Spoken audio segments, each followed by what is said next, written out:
Don't forget to like, share, and subscribe, and hit that notification bell.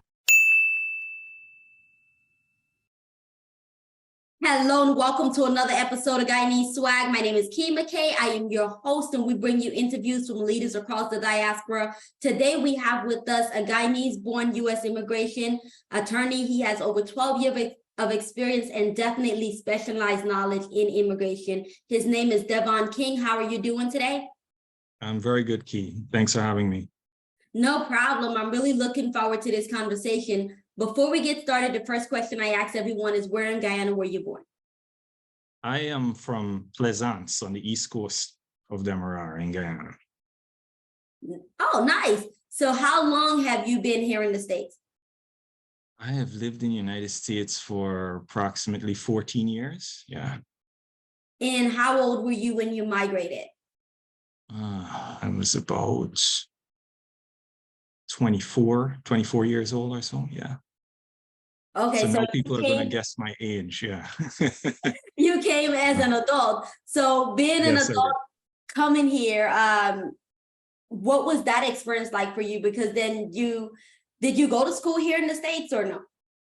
No, all of my formal education was in Guyana and also in Trinidad. Here, I merely had to study for the bar exam. So that's the extent of my education here, studying for the bar exam. Wow. And so being an adult and starting a business here, what was that like for you coming here? Did you come here and then go straight into business ownership, or did you work for other firms and then go do your own thing? Work for other firms, primarily an immigration firm in Long Island that I spent 12 years with. That's really where I honed my skills. That experience was, it took an adjustment because the legal education in the Caribbean versus here, it's a little different. And then the practice of law itself, I find is different here in the United States as opposed to Guyana, where I was educated and also had some limited practice experience. What were some of the major differences practicing here that you would say took some of the greatest adjustments for you? I would say first, the most prominent one would be the writing. In the Caribbean, when we write, we tend to go on, and we want to use big fancy words and so forth. Here in the United States, I find the writing is more about just getting to the point. Brevity is very important, and also the business of practicing law in the United States is something you have to be more mindful of because it's so much more of a competitive arena. I find there's so many more lawyers here in New York. I'm not even going to count the broader United States, but just in New York, in comparison to where I practiced in Trinidad and also in Guyana. So you have to be more mindful of it because it's also important to keep the doors open, to keep the lights on, Absolutely. Being an adult and coming to this country, what for you were some of the greatest challenges aside from the business or the work aspect of it? Are you speaking with respect to the legal profession and getting into it, or just in general as an adult coming to the United States? From the personal aspect. From personal aspect, as far as the personal aspect goes, the adjustment there was a little smoother because when I came to the United States in 2009 to live, I'd already been coming to the country to visit and spending considerable amount of time years prior to that. So I had a good idea actually of the culture and, the way things work in the United States. There was still a lot more to learn indeed, but I had a fair idea of what I was getting into. Got it. So you actually had an advantage and I don't know if advantage is the right word, but for other people who come and they didn't come visit the country before, they didn't get they didn't basically get to say like, hey, I want to live here, or even just travel around the country to kind of pick where they want to be. You had the opportunity to say, I kind of traveled a little bit and I'm more exposed. I might not be as exposed as I possibly can be, but I have some experience and I know for sure, like, oh, I like this area versus that area. Correct, correct. When I came here in 2009, I pretty much knew that this is where I wanted to be and this is what I wanted to do. So, you know, it was just about getting down to the business of it. What in your life made you decide like, hey, I want to be an attorney?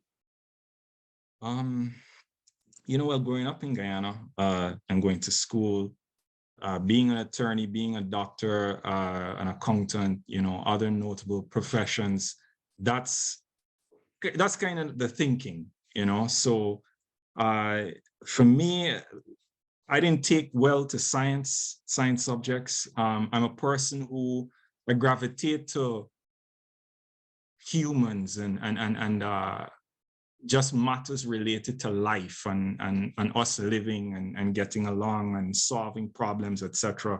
And law seemed like a more natural fit for me. So I also like the, how to put it, the showmanship of being an attorney, you know, being an advocate in court and so forth, you know, watching television and seeing it happening and always being impressed by what you saw on TV and hoping one day that you would be that person, you would be that guy, you know, just like you would see on TV and so forth. So those are little some childhood memories, I would say I would go back to say when the decision started forming in my mind. And then what made you get into immigration attorney? Because that's a very specific niche. Did you start there or did you just gravitate there? Well, I would say I got into it because practicing immigration law gave me an opportunity to serve the people that I know, you know, and the people that look like me and the people that experience the same things I experience. I migrated to the United States as an adult, and I had a particular part in the immigration process myself. And I was practicing at one point here in New York. I was practicing criminal law, right? And I didn't like it because I like criminal law. I've done it before in the Caribbean, but here I didn't know people who needed that kind of help, you know? And that was something I was lacking for me. With immigration law, it was a total opposite. You know, I had either family members or friends of family members and so forth who needed help. And that gave me the opportunity to serve the people I know. So that's what really drew my interest as far as in practicing immigration law goes. I kind of just jumped in there and started asking questions, but for the people who are watching this or listening to this and they never heard the term immigration attorney, give us just a general overview of exactly what an immigration attorney does and why someone would want to hire an immigration attorney. Okay, yeah, well, so immigration, as far as the US goes, it's a very complex process and area of law. You could be involved in it from various aspects. There are people who need immigration help because they're in a family-based case or family-based petition. There are people who are dealing with US immigration from an employment basis. And then there are people who are dealing with immigration from a humanitarian basis, you know, people who are seeking asylum, for instance, or people who have been abused by a US citizen spouse, for instance. And those people need help. And there are immigration laws that provide for such help, humanitarian basis. I don't practice much of the employment law basis of immigration, but the family law aspect of it, the deportation defense aspect of it, and the humanitarian aspect of it are all part of my practice. As far as the process goes, it's really, how do you get from one point, whether it's you're a non-immigrant or you're in a non-immigrant status on a non-immigrant visa, or you have no status whatsoever, to another point where you're going to be in lawful status in the United States. And traveling that journey, it requires the assistance of someone who knows what's required and what it takes, and who can guide you through that process, because it can get quite complex, as I said, and frustrating for someone who doesn't know, what's going on, what's happening. I often tell my clients, if you asked me to build something, build a shoe rack, for instance, I might be able to do it, right? But because I'm not a carpenter by trade, I might frustrate myself a great deal while getting to that point. However, and it's the same thing with immigration law. Some folks think that it's a matter of just filling out forms, and it could be that in some limited situations, and you might be able to get yourself from point A to Z successfully doing it on your own. But along the way, you might be frustrated about what's happening here. You've never done this before, and you're getting correspondence from immigration. You don't know what's happening. Or immigration throws you a curveball asking for additional evidence and these kinds of things. And, you don't know how to handle it. And sometimes you end up doing more harm than good to yourself in your case. So that's an idea of the process and an idea of the significance of having an immigration attorney involved. And also there's just certain parts of immigration that someone should really just not be representing themselves in. For instance, if you're in removal proceedings or deportation court, and you are there before a judge and you have a government counsel on the other side, and what's at stake is whether you should stay in the United States or not. The level of law and advocacy involved in something like that, you certainly need the assistance of a competent immigration attorney. What are some of the most common things that you see as an attorney that are totally avoidable, but somehow individuals end up getting themselves into it that end up doing more harm than good for them? I always say to people, potential clients when they call, the first thing is, I find that there are people who have an idea about an immigration attorney being something that, or someone that's unattainable, something that it's out of my reach, and I always tell them, I said, look, it starts with a consultation first and foremost, speaking with the attorney. At least I know my consultations as an immigration attorney, it entails very detailed advice. I give a client an idea, first of all, on whether you're eligible for what it is you're seeking, give you an idea of what will be required document-wise, and I give you an idea of the roadmap. What can you expect this process to be, and how long it will take, and how much it will cost, both immigration fees and attorney's fees. And I believe, I'm a firm believer that when you have information, you can make an informed decision. And at that point, you make a determination on, are you going to take an immigration attorney to do this? I think a lot of times it comes down to a decision about money for clients. And when you sit with an attorney and you realize, at least with me, it's not a matter of just grabbing a bunch of money all at once from someone. And it's a matter sometimes of coming up with a sensible payment plan that works for both the client and myself.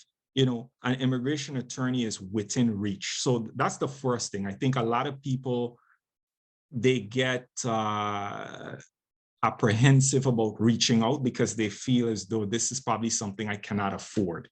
The next thing I think is, and that's the whole basis for my practice and why I started my firm, a lot of people don't think immigration attorneys will understand them, and where they're coming from and so forth, because I personally believe that the Caribbean people, the Caribbean man is underrepresented in, the Caribbean diaspora here in the United States. I don't think we have a lot of Caribbean immigration attorneys who are, who specialize in immigration law that are around, who can properly serve the Caribbean community. So a lot of times people, they shy away because they don't see someone out there that looks like them and sounds like them and went through what they went through. And I'm here to fill that gap, essentially. For the person who's watching this video and they're still a little bit like, I might need the services, but I'm not sure if it's right for me, or how do I even choose just the right attorney for me? What are some tips that you would recommend to finding one, a reputable attorney, and two, knowing that whether or not this person specializes in the area that I need expertise? Well, some of the a starter in that situation for me would be, first of all, they say men lie, women lie, but numbers don't. The person's resume, do they have the experience? In fact, I don't think any reasonable attorney would misrepresent to the public the amount of years they've actually been in a particular area. So if an attorney says, look, I have 10 plus years in this area, then you can have a fair idea that they know what they're speaking about. All right. And then I think it's just a feel for it too. When you sit before that lawyer and you have a consultation with them, some consultations are paid, some are free. For my firm, for my business, I do charge a consultation fee. But when you sit before the lawyer, you will know as a person, do you feel comfortable with this individual, with what they're saying to you? Do you connect with them? Do they strike you as being honest and responsible, and not somebody who will be ducking and dodging your calls after they take your money? Sometimes you can't always tell up front, but there's sometimes your instincts will guide you. For me, I look at it as when someone comes and they sit and they pay me for a consultation, I don't take the fact that people give me their money lightly. When someone pays me, I look at that as a responsibility on my part to give them their money's worth.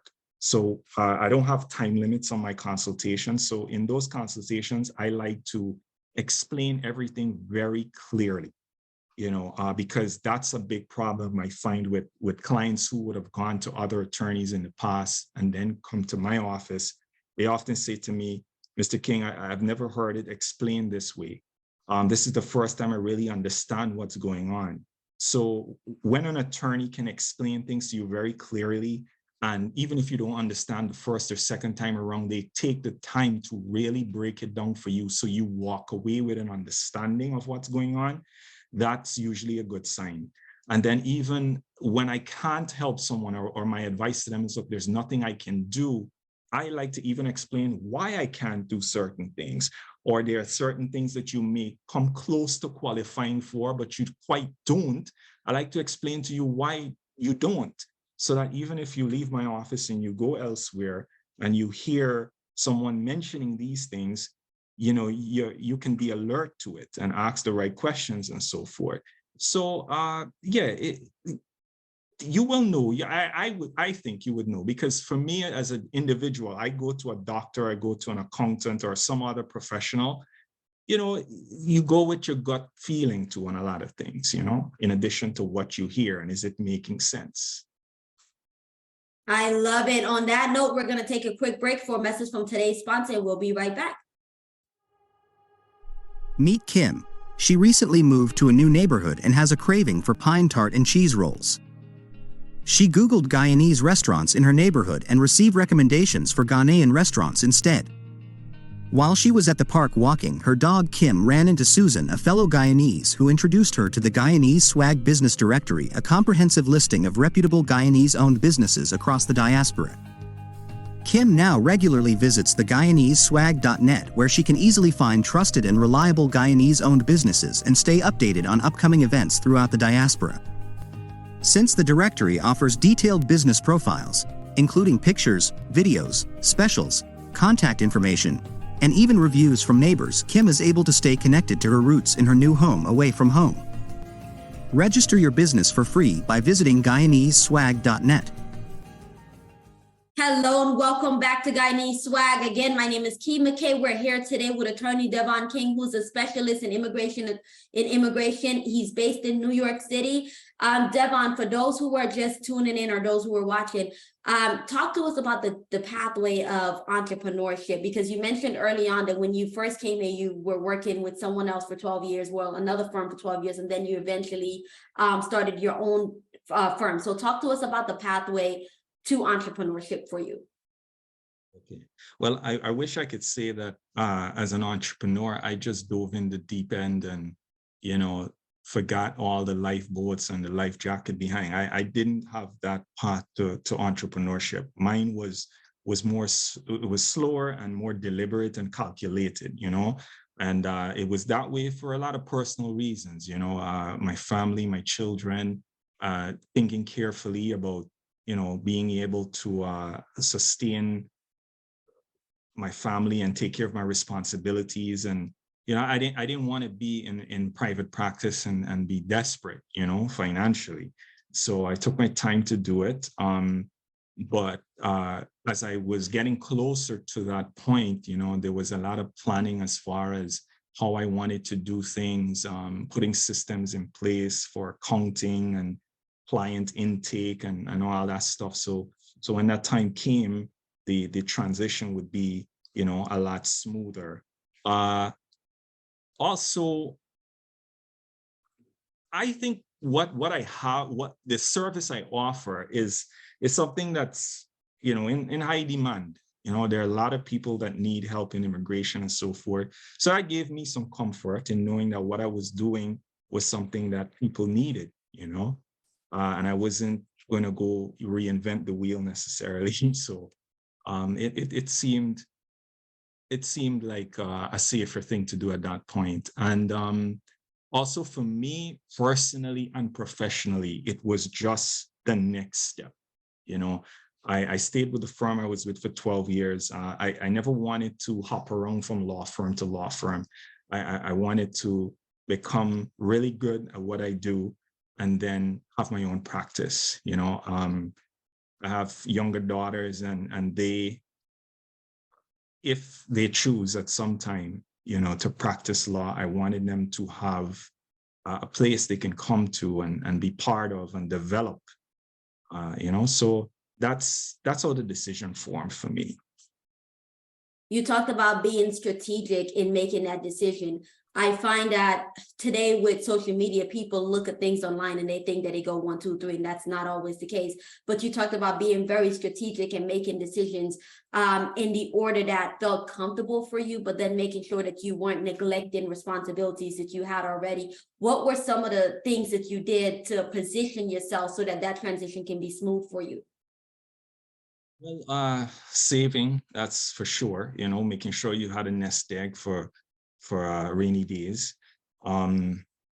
Also aligning myself with colleagues that, had an overflow of work and would be interested in sending work my way.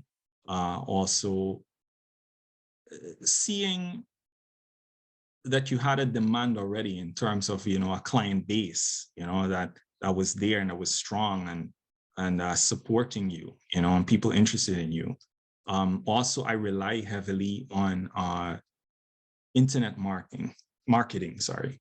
I have a company that runs my website and does search engine optimization for me and so forth, because for a while I had realized that a good combination for me business-wise was being in a good location and also strong internet presence, because pretty much most people who call me at this point, they're hearing from me as a result of Google and the website and so forth.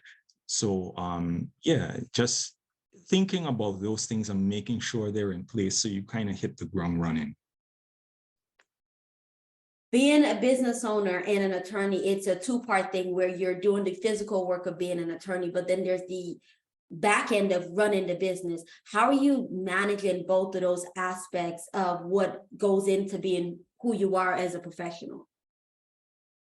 It takes some extra time and some extra effort and extra work. That's for sure. Before when I was working for a firm, I would only have to concern myself with just doing the cases in front of me and getting that out of the way.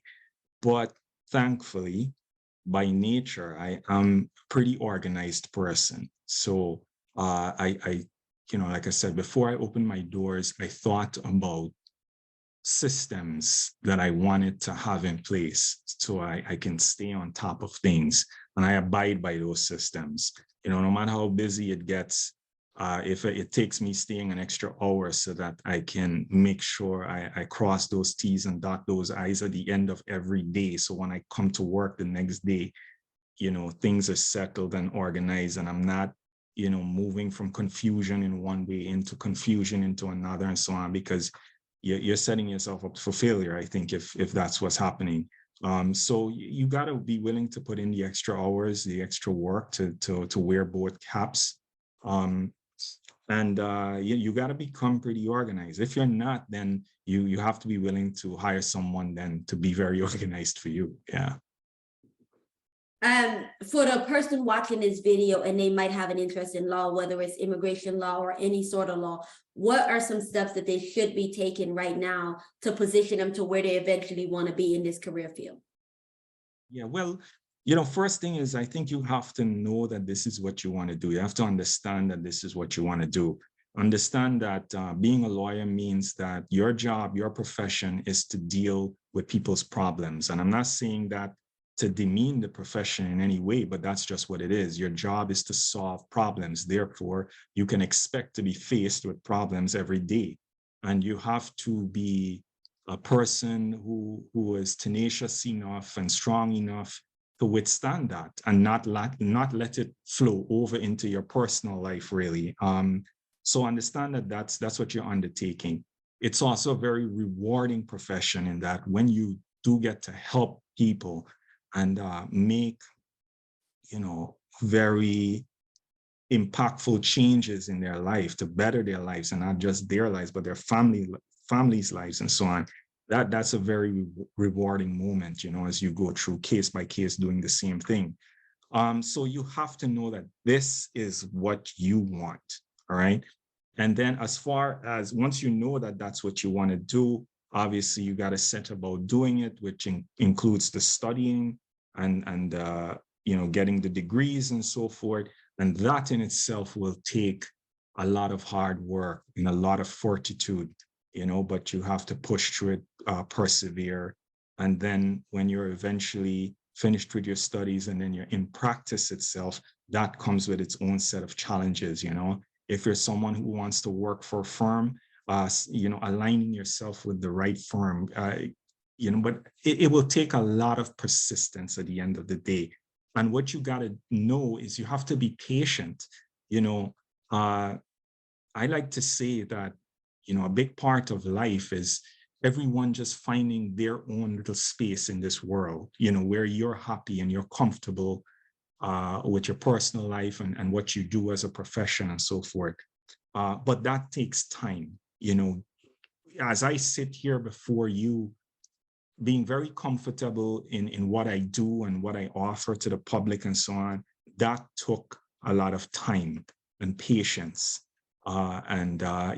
Because things just seem to settle as time goes by and you figure out who you are and what you want to do.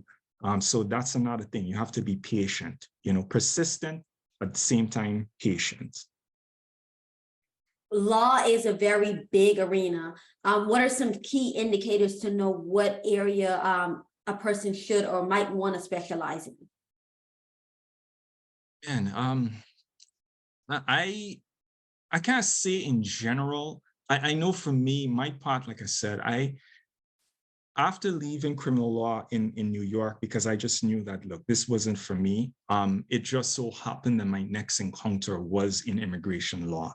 And I found a lot of peace and happiness in practicing immigration law. That could be happenstance. It could be, divine intervention, who knows? But that was the second area of law that I encountered, and it worked out for me well. I never really No, and not never really. I never went into different fields of law and so forth. That just worked for me. So it might be a little bit of trial and error, really. But or you can just know from yourself, hey, am I a person who does, I don't want to go to court. I don't mind dealing with the paperwork, and I'm good with contracts and so forth. I think you start to get an idea of that from your law school days. So when you come out, you might have an idea that, hey, this works for me. For me personally, I know whatever I did, I just wanted to be an advocate. I wanted to be able to go to court and argue and try cases. So that's more my passion, and immigration law gave me the opportunity to do that too. Bringing the conversation full circle, what are some tips that you would offer to the next generation who might be looking up to you or looking up to other attorneys and trying to find themselves in this arena? Now, as I said before, figuring out whether this is what you want to do, and you should speak to other attorneys who are seasoned in the practice of law and can tell you what it really is, when from someone who's in it every day, and form an opinion as to whether this is something for you.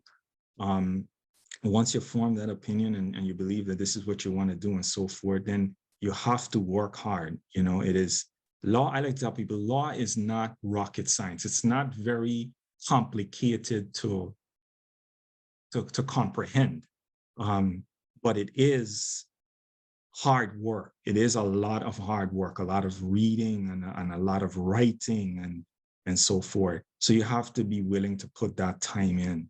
And then, you have to believe in yourself, have a very positive attitude, because there will be pitfalls along the way as you're going along your journey, and you could become very discouraged and quit. But please don't, please continue to push through, and be patient, be patient. While you persevere and persist, be patient as well. Don't beat yourself up for not being as far as you want to be. You just have to understand, I am a believer in God. I'm a Christian. You have to believe in God's timing, so be patient. Not everyone's journey is not going to look like yours. Yours is not going to look like everyone else's. Your job is to just be the best version of yourself. I love it. I love it. Devon, I really appreciate you taking time to hang out with us and sharing your words of wisdom. I know for the person listening or watching this, that they're definitely inspired as well. For those who want to connect with you or they might need your services, how can they reach out to you? All right. Well, first of all, we're located at 2361 Nostrand Avenue, Suite 506. That's on the 5th floor, Brooklyn, New York, 11210. Our telephone number is 718-614-9667. You can also reach us by email at king@kinguslaw.com. We're also on Instagram, that's King US Immigration, and on TikTok, King Immigration. One last question. Do you guys cover all of the US or only New York? All of the United States. As an immigration lawyer, thankfully, you're practicing federal law, which is US law. So as an immigration attorney admitted to practice in New York, I am able to practice in any of the states in the United States. I have clients that I serve all over the country. Wonderful. For you guys who are watching this video, you're listening to the podcast, you've heard it yourself. Devon is an expert in what he's doing, and he has a heart for helping people, and he can and wants to help you. Reach out, and while you're down there in the description, we're going to have all of his links where you can connect with him, support what he's doing, and if you need his service, please reach out. Thank you guys for hanging out with us today. We appreciate you. Go out and have yourself a phenomenal day. Don't forget to like, share, and subscribe, and hit that notification bell.